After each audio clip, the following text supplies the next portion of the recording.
तो आपने उसमें लाख 1.5 लाख रुपए फॉल सीलिंग में, कुछ डिजाइन में, आपने 3D डिजाइन में आपने इन्वेस्ट कर दी। कभी भी सीजन ऑफ होगा और बिल्कुल धड़ाम आपकी रेवेन्यू गिर जाएगी। इंडिया में लोगों का ईगो अलग लेवल पे है, वो आपके जिम को तुरंत छोड़ के चले जाएंगे। ये छोटा जिम हो आपका, बड़ा जिम हो, मेट्रो सिटी में हो, बहुत बड़े एरिया में चला रहे हो, आपको अप्लाई आज नहीं तो कल करना ही पड़ेगा, वरना स्ट्रगल जारी रहेगा, कंपटीटर्स आते रहेंगे, आपका बिजनेस खाते रहेंगे।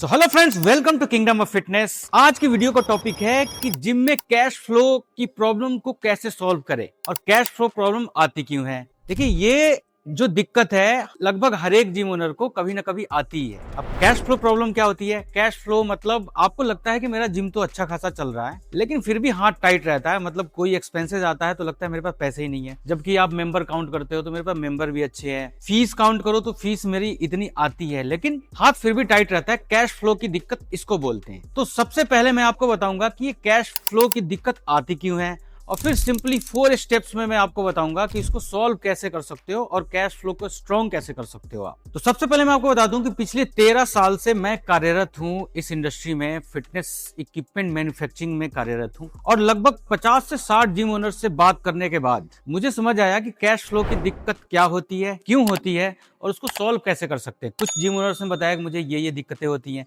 आइडेंटिफाई करा, और कुछ बहुत अच्छा चला रहे हैं जिम, प्रॉफिटेबल है और कैश फ्लो की दिक्कत नहीं आ रही उनको, उनका कारण, और वही पूरा निचोड़ मैं वीडियो में देने वाला हूं आपको। तो सबसे पहले कारण जो होता है कैश फ्लो का, वो होता है ओवर एक्सपेंसिव होना। देखिए, जैसे आपका जिम का रेंट है, अब रेंट आपने पहले कैलकुलेट नहीं करा कि इस जगह पे जहां मैं जिम खोलने वाला हूं या जहां मैं जिम चला रहा हूं, वहां का रेंट एक्चुअल क्या होना चाहिए, जो एप्रोप्रिएट, जो उचित रेंट होना चाहिए। आपने एक लोकेशन तो अच्छी देखी लेकिन ओवर प्राइस्ड ले ली, उसका 50,000 रुपए रेंट होना चाहिए था, आपने 70,000 में उसको ग्रैब कर लिया। अब दिक्कत यहां आती है कि 20,000 रुपए एक्सपेंसेस आपके बढ़ गए। तो एक तो ये दिक्कत आने लगी आपको। ऐसी दिक्कत आ जाती है इलेक्ट्रिसिटी बिल में। सपोज कीजिए आपने एक ओनर से रेंट पे आपने स्पेस लिया, अब क्या हुआ कि उसका मीटर आपका अलग नहीं लगा हुआ, कंबाइंड मीटर लगा हुआ, उसमें और भी संस्थान चल रहे हैं या और भी कुछ रेंटेड स्पेस उन्होंने किसी को दे रखा है, और आप लोगों का मीटर कंबाइंड चल रहा है। अब वो कंबाइंड से बाइफरकेट करके कई जिम ओनर्स ने मुझे बताया कि हमें बिल जो आता है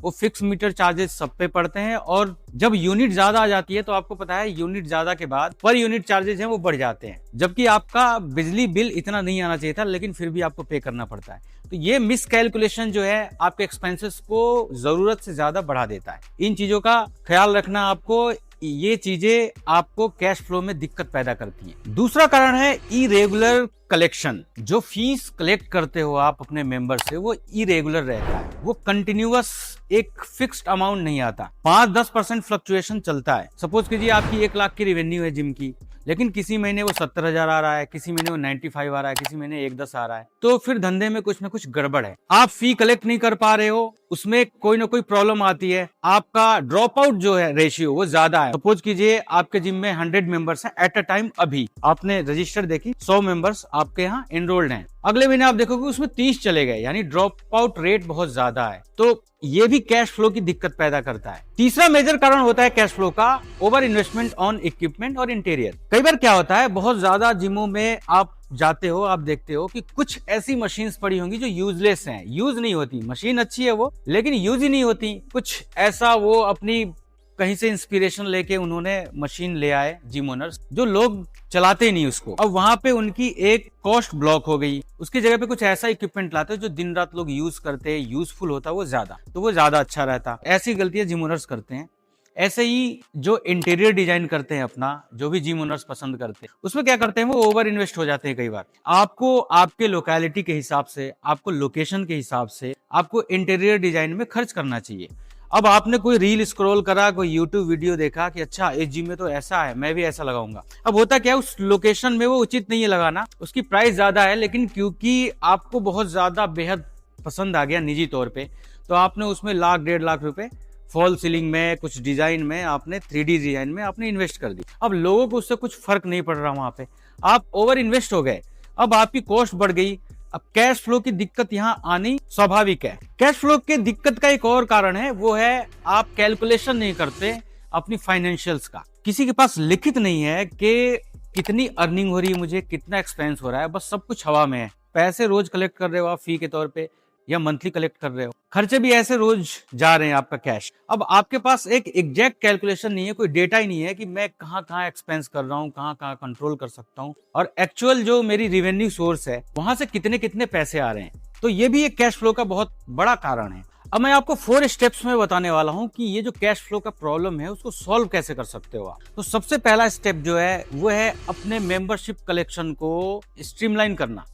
जो भी आप फी कलेक्ट करते हो उसको स्ट्रीमलाइन करना होता है, आपको टाइमली पेमेंट कलेक्ट करना पड़ता है। अब उसका उपाय क्या है? देखिए, फॉरेन में क्या होता है, फी कलेक्ट करते वक्त पेनल्टी लगाते हैं, लेकिन इंडिया में ये नहीं चलेगा। इंडिया में लोगों का ईगो अलग लेवल पे है, वो आपके जिम को तुरंत छोड़ के चले जाएंगे। तो इस बारे में हमें नहीं सोचना है, हमें कुछ इंडियन माइंडसेट के हिसाब से, इंडियन जो कल्चर है उसके हिसाब से, और इंडिया में जो धंधा करने का तरीका है उसके हिसाब से चलना है। वो क्या कर सकते हो आप? वो कर सकते हो आप अर्ली पेमेंट पे डिस्काउंट पैकेज देना। सपोज कीजिए किसी की फी 1 तारीख को ड्यू हो रही है, आपने 30 को रिमाइंडर भेजा कि अगर आप 1 तारीख को दोपहर 12 बजे से पहले पेमेंट करते हो, अगर मंथली पेमेंट है वो, तो 100 रुपीज का डिस्काउंट है। उसके बाद 1 से 5 के बीच में आप कर सकते हो पेमेंट, वो पूरा लगेगा। तो उसमें क्या होता है कि कई लोग अट्रैक्ट होते हैं इससे कि मुझे फी तो जमा करना ही है, 100 रुपए बचा क्यों ना लूं। इस तरीके से कुछ आपको करना पड़ेगा, अलग अलग पैकेजेज में आपको अप्लाई करना पड़ेगा। डिस्काउंट थोड़ा दो, आपको लगेगा ये तो नुकसान है, वो बाद में तो दे ही देगा। देखिए, ऐसा नहीं होता। जितनी फी लेट आ रही है उतना कैश फ्लो की दिक्कत आएगी। आपके खर्चे फिक्स है, आपका रेंट टाइम पे जाना है, आपके यहाँ सैलरी जो भी जा रही है वो टाइम पे जानी है। आप भी फिर धीरे धीरे डिले करोगे अगर कलेक्शन लेट आएगी, और फिर वहां से चीजें बिगड़नी शुरू हो जाएंगी। तो अगर आप 100 रुपए का डिस्काउंट भी दे दोगे तो आपको ज्यादा फर्क नहीं पड़ेगा, आपकी पेमेंट की कलेक्शन टाइम पे हो गई, आपका कैश फ्लो मेंटेन रहेगा। तो इसमें ज्यादा सोचने की जरूरत नहीं है। वैसे भी आप डिस्काउंट करते हो जब आपके पास मेंबर्स आते हैं, और आपने क्वार्टरली में डिस्काउंट दिया, ईयरली में डिस्काउंट दिया, आप मंथली में मिनिमम पे अपने एग्जिस्टिंग कस्टमर से ही बिल्कुल थोड़ा सा डिस्काउंट देके और स्ट्रीमलाइन कर सकते हो।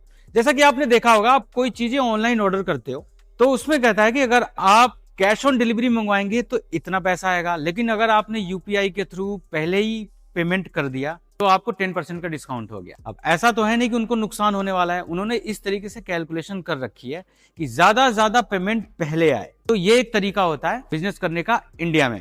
अब बात करते हैं स्टेप 2 की। स्टेप 2 है अपने एक्सपेंसेस को कंट्रोल करो। देखिए, आपका रेंट तो फिक्स है, आपकी सैलरी भी फिक्स है, आपकी इलेक्ट्रिसिटी जो बिल आ रही है वो आपके अपने मीटर पे आनी चाहिए। आप जितना यूज कर रहे हो वो आपको देना है, वो शेयर्ड ना हो किसी से। आप पैसे कहां बचा सकते हो? आप वेंडर्स चूज करो अपना। वेंडर्स कहने का मतलब जो आपकी सर्विसेज हो रही हैं। सपोज कीजिए आप एवरी 4 मंथ्स पे या 3 मंथ्स पे जिम की सर्विसेज लेते हो, रिपेयरिंग सर्विसेज, मेंटेनेंस सर्विसेज। अब उसमें अगर आपका कोई वेंडर बहुत ज्यादा ओवर चार्ज कर रहा है तो आप स्विच करो, आप ऐसा कोई तलाश करो, ऐसा ऑप्शन देखो जिसमें आपके एक्सपेंसेस कंट्रोल रहें, वर्क उनका अच्छा हो और टाइमली आपकी सर्विस हो सके। ऐसे ही आपका और वेंडर होता है, जैसे कि सपोज करो आपके यहाँ वाटर आता है, आरओ का वाटर आता है, अब वो ओवर एक्सपेंसिव हो सकता है, वहां कट कर सकते हो आप एक्सपेंसेस। तो ऐसे बहुत सारी चीजें होती हैं जहां पे एक्सपेंसेस कट किए जा सकते हैं, तो उन पे विचार करो। कुछ चीजें ऐसी होती हैं जैसे आप इलेक्ट्रिसिटी आपका जो कंज्यूम हो रहा है वहां कहां बचा सकते हैं, ऐसी डिवाइस लगाएं, लाइटिंग ऐसी लगाएं जो बिजली कम कंज्यूम करे। फैंस आ रहे हैं आजकल, आपने देखा होगा, एक से एक स्टार्टअप आ गए कि वो हाफ इलेक्ट्रिसिटी कंज्यूम करते हैं। जो क्लासिक ओल्ड फैंस हैं वो ज्यादा बिजली कंज्यूम करते हैं। जो अभी नए स्टार्टअप्स आए हैं, मैं नाम नहीं लेना चाहता, आप गूगल करना, यूट्यूब पे देखना कि आजकल मोटर की ऐसी कैपेसिटी हो गई जो हाफ इलेक्ट्रिसिटी में अच्छा एयर फ्लो देता है, और ऐसे फैंस आते हैं, एसी भी ऐसे आते हैं। तो वो ऑप्शन देखना चाहिए आपको। आपको लगेगा कि चलो 500 रुपए में बिजली बिल बचा लूंगा तो क्या हो जाएगा, नहीं, आप साल का देखो। 500 रुपए अगर आप मंथली बचा रहे हो तो 6,000 रुपए सालाना बचा रहे हो आप। तो एक चीज पे अगर आपने 6,000 बचा लिए और ऐसे 5 चीजों पे 6,000 रुपए बचा लिए तो 30,000 का आपने बचत करी, तो कैश फ्लो में ही ऐड हुआ वो। इससे भी कैश फ्लो आपका स्ट्रांग होता है। आप बारीकी से लिखो कि कहां कहां बचा सकता हूं। कंजूसी नहीं करनी है कि वो आपके सर्विसेज पे इफेक्ट ना डाले, बट दिमाग लगाओगे आप तो कहीं ना कहीं एक्सपेंसेस बचेंगे। ऐसे एक्सपेंसेस कैसे बचते हैं? जो आपके ट्रेनर्स हैं, सपोज कीजिए आपके जिम में पीक आवर जो होता है वो 7 से 9 होता है, सुबह को 7 से 9, शाम को 7 से 9। अब कई लोग क्या करते हैं कि ट्रेनर जो हायर करते हैं वो पूरा होल डे का हायर कर लिया उन्होंने, तो उनको सैलरी फिक्स कर दी। आप कुछ ऐसे ऑप्शन भी देख सकते हो, जैसे वो 7 से 9 और 7 से 9 सुबह और शाम आगे ट्रेनिंग दे दे, तो होल डे की सैलरी ना देके मैंने एक स्पेसिफिक टाइम के लिए उसको रखा। हो सकता है कोई ट्रेनर राजी भी ना हो, कोई ट्रेनर लेकिन राजी भी हो जाएगा इसके लिए, तो वहां भी आपके पैसे बचेंगे। तो जो होल डे की सैलरी दे रहे हो आप, उसमें फ्रैक्शन ऑफ प्राइस में आप अच्छे ट्रेनर हायर कर सकते हो। और क्योंकि पीक आवर है, उस वक्त जरूरत होती है, तो उस वक्त ट्रेनर्स की ज्यादा जरूरत होती है, बाकी आप खुद संभालते हो या 1-2 ट्रेनर जो रेगुलर ट्रेनर है वो है। तो इस तरीके से भी आप अपने एक्सपेंसेस को मैनेज कर सकते हो। अब बात करते हैं स्टेप 3 की। स्टेप 3 है अपने रेवेन्यू को डाइवर्सिफाई करें। अब इसका क्या मतलब हुआ? इसका मतलब ये हुआ कि अगर आपको लगता है कि सिर्फ फी कलेक्शन से ही जिम चल जाएगा, तो आज के ज़माने में ये पॉसिबल नहीं है। अगर आप सिटी में जिम चला रहे हो, अर्बन एरिया है आपका, उसमें जिम चला रहे हो, तो आपको अपनी रेवेन्यू को डाइवर्सिफाई करना पड़ेगा। कई सोर्सेस चाहिए आपको इनकम के जिम के अंदर। मैंने इस टॉपिक पे वीडियो बना रखा है, उसका लिंक मैं डिस्क्रिप्शन में जरूर दे दूंगा, आप जाके जरूर देखना कि क्या क्या सोर्सेस होते हैं, कैसे अप्लाई करना है और कैसे रेवेन्यू आप बढ़ा सकते हो, इजिली बढ़ा सकते हो। मैं मोटा माटी आपको बताता हूँ। देखिए, फी कलेक्शन एक हो गई, दूसरा पीटी हो गया, तीसरा अगर आपका जिम किचन है वहां से भी रेवेन्यू अच्छी बनती है, चौथा आप अगर ऑनलाइन ट्रेनिंग देते हो तो ऑनलाइन ट्रेनिंग अपने जिम से ही शूट करके बॉडी वेट एक्सरसाइजेज या होम जिम एक्सरसाइजेज बता सकते हो, उससे भी रेवेन्यू का सोर्स बनता है। तो इस तरीके से कुछ सोर्सेज हैं जिसको आपको अप्लाई करना चाहिए। इसमें सप्लीमेंट एक सोर्स है, कॉमन सोर्स है कि लोग सप्लीमेंट, अच्छी क्वालिटी के सप्लीमेंट भी सेल करते हैं। और एक सोर्स है कि अपैरल आप बेच सकते हो, सिपर्स आप बेच सकते हो, आप एक डिस्प्ले लगा सकते हो पूरा, जैसे आप सप्लीमेंट का डिस्प्ले लगाते हो, इस तरीके से आप एक रैक बना के और अच्छे क्वालिटी के सिपर्स, अच्छी क्वालिटी के शेकर्स, अपैरल, ये सब रख सकते हो। Over the time of period cell होने लगती है, लेकिन क्वालिटी अच्छी होनी चाहिए। आपको प्रीमियम चार्ज भी मिलेगा उसका, मतलब आपके परसेंटेज जो आप बेचोगे उसमें इनकम भी अच्छी होती है, क्वालिटी अच्छी होनी चाहिए। तो इस तरीके से कुछ डाइवर्सिफिकेशन चाहिए आपको इनकम सोर्स में, तब जाके जिम प्रॉफिटेबल रहता है और कैश फ्लो बना रहता है।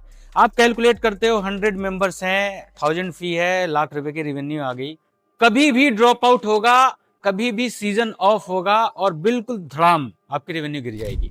तो उसको मैनेज करने के लिए डिफरेंट सोर्सेज होते हैं जिससे कैश फ्लो स्ट्रांग रहता है। अब बात करते हैं चौथे और फाइनल स्टेप की, वो है आपके एक्सपेंसेस को कैलकुलेट करना, उसको मॉनिटर करना।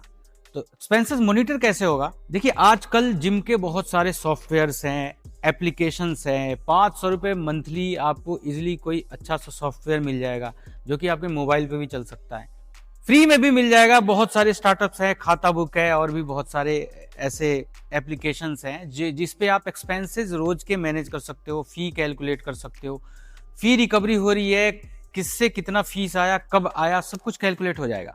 ऐसे एक्सपेंसेस भी, आज मैंने 200 रुपये उनको दिए, 500 रुपये का जिम में ये मंगाया, 1000 रुपये यहाँ खर्च हुए, 5000 रुपये मेंटेनेंस में खर्च हो गए, आज मैं इलेक्ट्रिसिटी बिल जमा करा 13,000 20,000 का, तो वो लिख लिया। अब इससे होगा क्या, जब आप रिटर्न करोगे और फिर वो जब डेटा आपके सामने होगा, तो जाके आपका दिमाग चलेगा, कैलकुलेशन आएगी कि मैं इस खर्चे को मैनेज कर सकता था, रिड्यूस कर सकता था, ये मैंने कर दिया। अगर आप लिखोगे नहीं, आपके पास कोई रिटर्न डेटा नहीं होगा, तो आपको सब कुछ अच्छा लगेगा और फिर भी हाथ टाइट है, फिर भी आपके पास कैश फ्लो नहीं है। तो ये दिक्कत आती है जब डेटा ड्रिवन आप चीजें रखोगे, तो आपको पता लगता है कि एग्जैक्टली कहाँ मेरा पैसा खर्च हो रहा है, कलेक्शन इतनी होनी चाहिए थी, इतनी हुई, पूरी हो रही है, नहीं हो रही है, कौन से बंदे की फी पिछले 3 महीने से लेट आ रही है, उसको हम कैसे पिच कर सकते हैं, कौन से बंदे की फी टाइम पे आ रही है, उसको हम क्या रिवॉर्ड दे सकते हैं।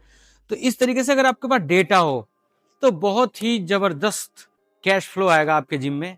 ये धीरे धीरे इम्प्लीमेंट करना है आपको, जो भी 4 स्टेप्स बताए मैंने आपको। ये छोटा जिम हो आपका, बड़ा जिम हो, मेट्रो सिटी में हो, बहुत बड़े एरिया में चला रहे हो, आपको अप्लाई आज नहीं तो कल करना ही पड़ेगा, वरना स्ट्रगल जारी रहेगा, कंपटीटर्स आते रहेंगे, आपका बिजनेस खाते रहेंगे। तो जितने भी मेरे जिम ओनर्स देख रहे हैं, मुझे फॉलो करते हैं, ये जितने भी मैंने स्टेप्स बताए उसको नोट डाउन कीजिए, धीरे धीरे आप अप्लाई कीजिए अपने में, आपको 100% फायदा मिलेगा। और जो भी इनके रिलेटेड और वीडियो हैं, मैं डिस्क्रिप्शन में लिंक जरूर दे दूंगा कि अपने जिम की मेंबरशिप फी कितनी रखे, इसका कैलकुलेशन। 2026 में अगर आप जिम खोलना चाहते हो तो आपको किन किन बातों का प्रॉपर ध्यान रखना है और उसके बाद ही कदम आगे रखना है जिम खोलने की तरफ। तो उसके ऊपर एक वीडियो है, उसका भी डिस्क्रिप्शन में लिंक दे दूंगा, उन वीडियो को जाके जरूर देखिए। अगर न्यू जिम खोलना चाहते हो, आपको पता है kingdom of fitness gym equipment manufacturing company है, तो आप विजिट कर सकते हो। डिस्क्रिप्शन में कॉन्टैक्ट लिंक दिया हुआ है, कॉन्टैक्ट करके अपने सवाल पूछ सकते हो। इक्विपमेंट के बारे में, रेट लिस्ट, पैकेजेस सब आपको प्रोवाइड किया जाएगा। तो इस वीडियो में इतना ही था। आशा करता हूँ आपको वीडियो पसंद आई होगी। चैनल को सब्सक्राइब जरूर कर लीजिए, आने वाले कंटेंट भी बहुत जबरदस्त और आपके लिए हेल्पफुल होने वाले हैं। और बेल आइकन आप ऑन कर दो ताकि जब भी मैं वीडियो डालूं, ट्यूटोरियल वीडियो भी हैं, मशीनरी के बारे में भी वीडियोज आती रहेंगी, वो देखना आप। अलग अलग मशीन, जो ट्रेंडी मशीन है उसके बारे में वीडियोज आती रहेंगी, वो देखना, तो आपको डेफिनेटली फ़ायदा मिलेगा। Thank you so much.